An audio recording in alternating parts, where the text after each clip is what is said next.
Thank you, everybody, for coming to Wine Australia's 2025 Global Market Update, Navigating a Changing World. My name is Katie Spain. I'm a wine writer and journo, and I will be your MC for today, hopefully running a very tight ship time-wise. So before I run you through the lay of the land, I'd like to introduce Cliffy Wilson to lead us through Welcome to Country.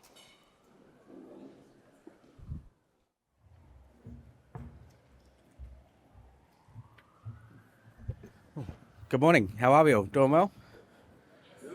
That's good. I feel a bit awkward because obviously I underdressed for today's occasion, so apologies for that.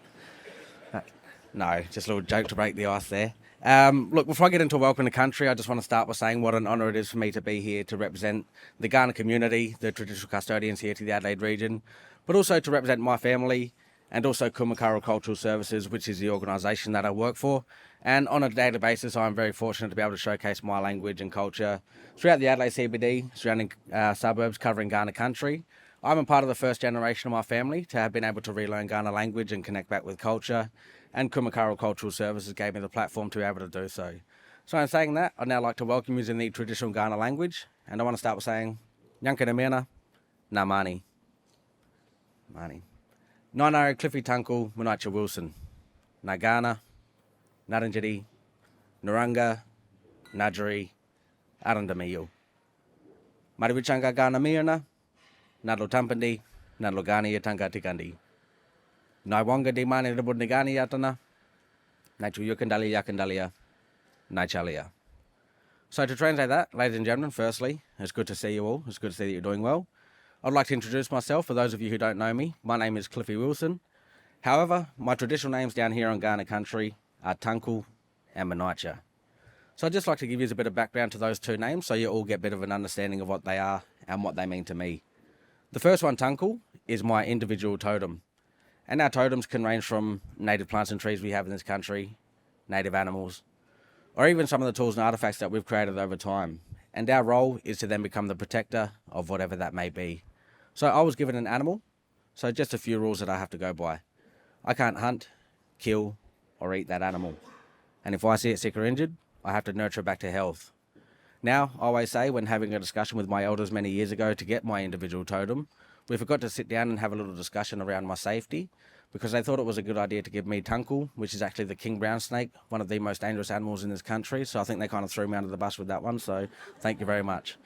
No, always like to have a little bit of fun with that one there. However, Manaitcha is my birth order name. So when a mother down in Kaurna country has given birth to children, all those children are given a birth order name. And Manaitcha for me, it translates to the fourth born and male of my family. My family are proud Kaurna people from here in the Adelaide Plains, but we're also proud Ngarijiri people from back on the lower lakes of the Coorong. But my family ties also extend out to the Naranga people back on the York Peninsula, the Ngajari people heading out to the mid-north of South Australia, and last but not least, the Aranda people, which is in the Northern Territory, just in Alice Springs. I'd like to say welcome to today's Bambambalya, which translates to conference or event, depending on how you want to interpret that word. But also welcome you and acknowledge this part of the country that we're standing on today. In the English language, we refer to it as the Adelaide CBD, and the wine centre's a part of that. But for many years, the Kaurna people referred to this area as Tarrandanyanga. So once again, I'd like to give you some background to that name and why it was given this name. It is made up of two words in the Kaurna language, and it was a way for the Kaurna people to pay respects to two things that were very significant in their country, in this country. So I'd like to teach you these two words, and if you could say them, that'd be awesome. So the first half of Tarrandanyanga is Tarranda. Can we say that word? Beautiful. So yeah, we love the loud ones. The louder the better. That's awesome. Love that. But Tarranda is actually the big red kangaroo, and it's a totem down here for the Kaurna people. And we believe that Tarranda had given men and women their law down here on Kaurna country that we've abided by for many years and still do today. But the second half of that word is Ganya. Can we say that one? Lovely. See, love that. Good energy. Good energy first thing in the morning. So Ganya is a rock or a stone. So who here is familiar with the footbridge that runs across the River Torrens today? Yep, a few years. Alrighty, so just on this side of the River Torrens, on the opposite side of the River Torrens, just in front of the convention centre, there was a large rock located there, and it was significant for the Kaurna people because we would go to perform ceremonies around that rock. But we'd also have communities from across the country come join us to perform ceremonies there. But that rock is no longer there. It was quarried down many years ago, but it was used to help build the foundations for some of the older churches and buildings that are still standing throughout the Adelaide CBD today. But when we combine those two words, as I said, it becomes Tarrandanyunga, which then translates to Big Red Kangaroo Rock, or we'd also refer to the area as the dreaming place of the Big Red Kangaroo. So may we pay respects to the cultural and spiritual beliefs of the Kaurna people and recognise that their ongoing connection to the land, the sky, and the waterways that surround and connect us are still as strong, still as important, and also still as resourceful to the living Kaurna people today. I'd also like to pay respects to my elders past, present, and emerging, and give a special thank you to those who paved the way for me to be able to stand here this morning to speak my traditional language and welcome you all here not only to Kaurna country, but to a place that many people from many cultural backgrounds and many parts of the world now refer to as Wadley. So Wadley is a Kaurna word for home.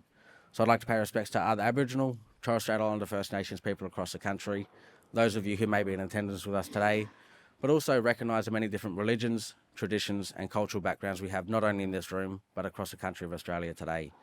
But before I get out of here, I'd like to teach you two more words, if that's okay. And the first one I'd like to teach you is Naichalia. Can we say that one? Lovely. So Naichalia means thank you in the Kaurna language. So firstly, to the staff and organisers, thank you very much for giving the platform here to come and showcase language through a welcome to country and to represent the Kaurna community and my family. I really appreciate it. To the audience, thank you very much for your time, your attention and respect while I've been up here speaking. I appreciate that very much. Also, thank you for engaging in the language. Hopefully I was able to come here this morning and teach you a little bit of the Kaurna language, but also teach you about the history of this name and where it comes from, but also teach you about my family connections and also my traditional names. Also, a big thank you for laughing at my joke. Hopefully you enjoyed that one this morning. But now the last word I want to finish off with is nakara. Can we say that one? Lovely. So I want you to replace nakara with instead of a goodbye. So instead of saying goodbye when you leave here today, use nakara, because goodbye is a little bit too final, like we'll never see each other again. Do you agree? Yeah, absolutely. So down here we use the term nakara, which means we'll see you again when our paths meet. Because as Aboriginal people, we always thought we'd see each other again, whether it was in this lifetime or when we pass on to the dream time. So enjoy the rest of your day, enjoy each other's company, enjoy the beautiful Kaurna country, and I'm sure I'll see you again soon. Thank you.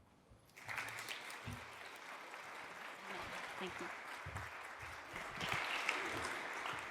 Thank you so much, Cliffy, for that. So thank you for being here on what is a very busy time for you all. I think the next 4 or 5 days across Adelaide are kind of like the Glastonbury of wine. There are a lot of sets to navigate and conversations to have with great people. It's kind of wine journalist heaven, to be honest, and I really look forward to catching up with all of you personally over the next few days. And thank you for having me as a glorified timekeeper today. So a little bit of housekeeping and a bit of a lay of the land. So we'll kick off today with domestic and hear from the Wine Australia Market Insights team and the Endeavour Group, Nielsen IQ on-premise, and finish up with the domestic campaign. Then after lunch, we focus on the international market, and you've all got the program in front of you.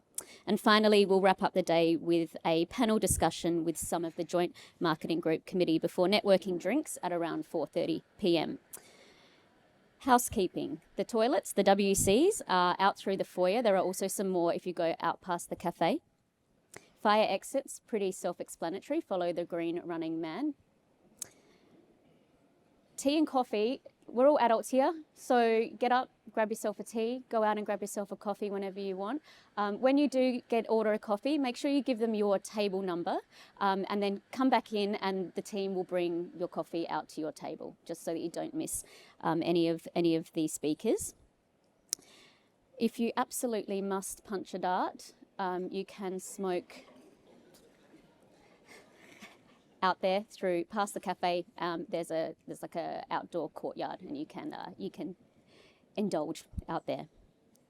So there will be Q&A opportunities throughout the day after each section, and we'd love you to submit questions as we go.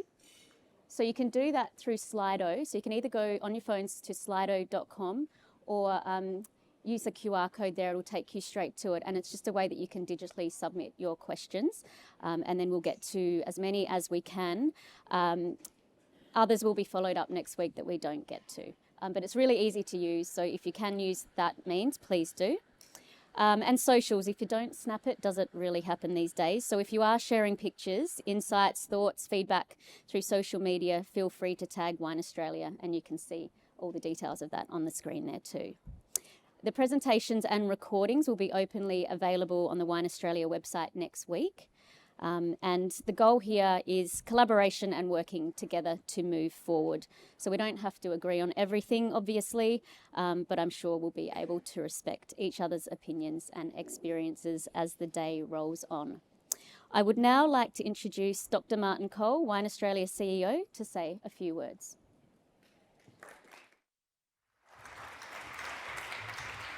Oh, thanks, Katie. Good morning, everybody. It's an absolute pleasure to add my own welcome to you today to this year's Global Market Update. Obviously, as you heard from Katie, hosted by Wine Australia. And whether you're joining us here in the room or online, watching the recording online later, thank you for being part of the vital conversation about the future of Australian wine. Now, I don't know about you guys, but it feels like we're kind of, at quite a pivot point for the sector. In the past year, we've seen, both encouraging signs of some recovery, but also continued challenges shaped by shifting consumer demands, trade dynamics, climate volatility, an evolving role of sustainability throughout our global value chains. And for many countries, Australia certainly is managing a structural oversupply for us here, particularly in red, and that's something that's quite difficult and putting downward pressures on prices.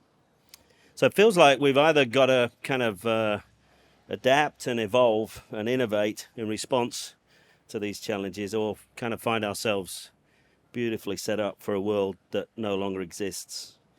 And change is tough, isn't it? I think the other thing we must really talk about is that doesn't mean that we don't, let's walk and chew gum at the same time. Let's still respect and cherish all of the fantastic history and premium wine aspects that makes us all love wine.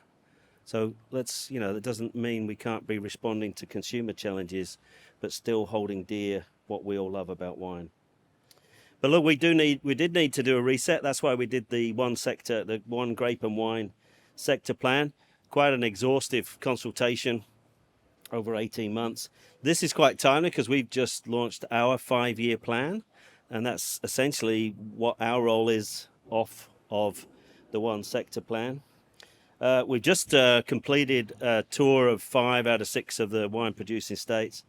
And one thing that is pretty good is that we're starting to see a good alignment around that sector plan, and we're starting to see some increased alignment and even investment from state and federal levels. So that's good. If we don't get that amplification, it's just another glossy brochure. We haven't done all this work, all this consultation, just have a nice looking brochure. We've done it to try and get some alignment. So we're actually getting together around the category that we all love together, and get it in the right direction. I also like to acknowledge as well as we're seeing some state money coming, I'd like to acknowledge additional support through DAF, through the long-term viability support package. And that's for a range of activities, including code of conduct, review of code of conduct, market diversification activities, and also some work I think that's really important to get some better handle on our supply side and the creation of a national vineyard register. I think that was quite a thing that resonated when we talked to people around the one sector plan. Now, I think here in Wine Australia, it's probably worth just reminding everyone in the room what we can and can't do. I think we sometimes think we can leap tall buildings in a single bound and do all sorts of things. We're a statutory body under the Commonwealth, and there's 3 main objects under the Wine Act. We take a levy that's matched by Commonwealth to fund research and innovation, and that's really about global competitiveness for our business. For today's session, we do market development. You'll hear Paul setting that up for the sessions today, but that's about promoting the value of Australian wine. But we're also a regulator, so and that's really about safeguarding the reputation of our sector. So our plan is just formed off of the one sector plan against these three priorities. If you get a chance today if you get a chance in the future to have a look at the strat plan, our 5-year plan, you will see, particularly in the context of today's discussions, it is very much a consumer and market-facing plan. There's quite a few changes in it, and it's really a reset to try and turn us around in the next 5 years, around challenges and opportunities. So just to finish up then today, we have I think we've got a great lineup for you guys today.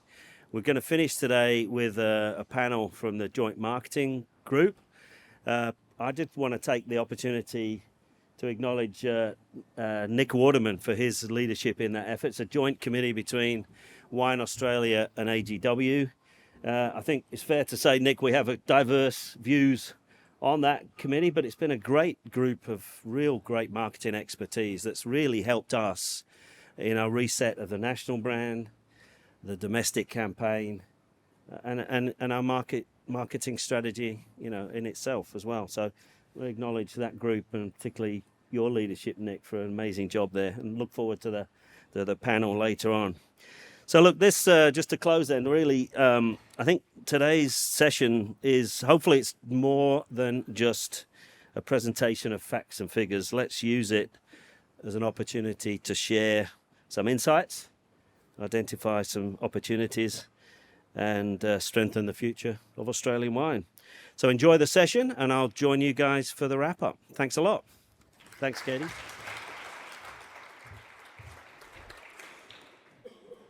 Thank you, Martin. Now, I realised I forgot to tell you something, and it's very important. It relates to the snacks. If you have dietaries and can't eat the food on the table, head to the table in the corner there, and that's where you'll find your special snacks. I'd now like to introduce Paul Turale, Wine Australia GM of Market Development, and my wingman today. You can be Val Kilmer, I'll be Tom Cruise. Really looking forward to what you have to say, Paul.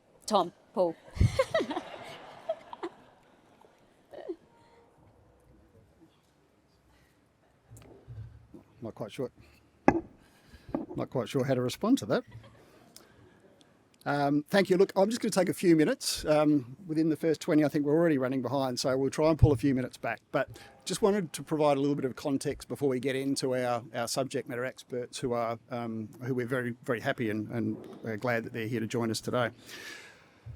As Martin said, that we have 3 key objects under the Act, but the one we're really here to focus on today is market development. Essentially, how do we sell more wine? At its core, out of the one sector plan, the 5-year plan, and ultimately our annual operating plans, there's 4 key things we look at. Market diversification, grow where we can, defend where we must. It's about building perception of Australian wine, and that could be everything from emerging markets, we're talking about awareness, through to understanding, ultimately to preference. It's about ongoing promotion of the sustainability credentials of Australian wine. At the moment, it's probably more of a market access issue, but we know it is going to be a consumer issue in years to come. In some markets, it's already there. And finally, it's about delivering usable, fact-based insights to enable all parts of the sector to make informed decisions. And that's why we rely so heavily on our insights team. As I said, we've got a great lineup of speakers today, as Martin's just said, who are here to share their knowledge and their skills. But if I could just take a couple of minutes just to provide a little bit of context in the industry and the globe that we're currently operating in. Now, Martin's already touched on a number of these issues, but clearly it doesn't look like there's an end anytime soon. So it's really important that we can try and continue to evolve and adapt to meet the needs of what the market is looking for. There's been a huge amount of change since our last 5-year plan, and many of those changes were, I think, unforeseen and certainly not contemplated, but I think they have taught us a very valuable lesson around risk and how to try and mitigate that. Notwithstanding, geopolitical factors are a challenge for market access. They are dragging on consumer and market sentiment and clearly impacting wider supply chain profitability. Then we've got our friends in the anti-alcohol and prohibitionist lobby. And certainly from Wine Australia, and I think more generally from an industry perspective, it's incredibly difficult, I should say, to engage on the science, whatever side of the fence you're on, given our perceived conflict. Then we've got the emergence of all these other things that are popping up. So like the GLP-1 drugs, Ozempic, Mounjaro, Wegovy, originally there to treat diabetes, then weight loss, now having an impact on alcohol consumption around the world. We've got innovation in other categories, the functional beverages, adaptogens, nutriponics, THC infused. The list just keeps coming. And then we've got the EK Holden. So released in the early 1960s, the EK Holden, for those, I know not everyone in the room is from Australia, but the EK Holden was an Australian gem. It was produced by a motor vehicle company called Holden, or General Motors for those from international markets. Holden no longer exists in Australia. But at the time, this was what everybody wanted. Stainless steel rims, white roof, chrome special badges. In 1961, Holden sold 113,000, just shy of 113,000 units of this, and employed around about 18,500 people in Australia. The year after, sales slowed as the effects of the then recession were felt across the Australian economy, coupled with a new sales tax on motor cars. As I said, Holden no longer exists, but that's actually not the main point of the slide. You see, way back in 1961, the amount of wine that was consumed globally is equivalent to the amount of wine that was consumed globally in 2024. Just think about that for a minute. And there's over 2.5 times more population around the world. In the US, Silicon Bank are reporting that boomers are, in inverted commas, sunsetting, which is a nice way to say it, but moving out of the category. And I've just read an article just recently from France, where the president of Vin and Society revealed some stats around a study that 6% of the wine consumers in France account for around 55% of wine consumption. And they're mostly male and they're mostly ageing. So what we're looking at here in Australia is not an Australian issue that we can look at as a silo. This is a global issue around wine, a global issue around alcohol. And what I believe we're experiencing is not cyclical, this is structural, and it's truly at an inflection point for where we are in the industry. Talk about getting us off to a positive start. So I guess you've got to say, why bother? Well, I think despite all that, we all still believe, and that's why we're sitting in the room, we believe that there are opportunities for Australian wine, and those opportunities remain significant. But yesterday's rules may and probably no longer apply. At its core, we keep asking ourselves 2 key questions. First question, how do we get drinkers of Australian wine to consider it more regularly for more occasions? Or how do we increase those category entry points? And the second question, how do we engage those, be it here in Australia or around the world, that are not drinking Australian wine to consider it in future? And I think if we can find answers to those 2 questions, we'll be well on the track to a prosperous future. Now, there's been a lot written and spoken about of the need to make wine relevant. That's the solution. But what does that mean? And how do we make something relevant for such a diverse global consumer base? Well, I would suggest firstly, we need to understand the market and more specifically, the consumer at a much more granular level than we do now. Their motivations, their aspirations, their interests, their engagement with the category, and the role that wine can play in changing social rituals. How do we balance occasion and experience with what has been traditionally product and place? How do we connect wine for the occasions that matter? We come from a place of strength. We know from work undertaken when evolving our national brand proposition that Australia was perceived as welcoming, friendly, relatable, aspirational, safe, innovative, fun. All great characteristics to ensure that Australian wine plays a role in society connection ongoing. And let's face it, wine's been connecting people for thousands of years. So while there are short-term challenges in front of us, we start with the belief that there is an endpoint here where things are going to improve and improve significantly. So we'll hear more about where those opportunities might be for the rest of the day. And I guess on that, it's probably a great place to introduce our first external speakers for the day on a deep dive on what's happening in the Australian market. So domestically, Australian wine holds around 80% share of the market, and clearly that's a market share that we're very keen to defend. Around 40% of what we produce in any given vintage is sold here in Australia, so it's an incredibly important market for Australian wine.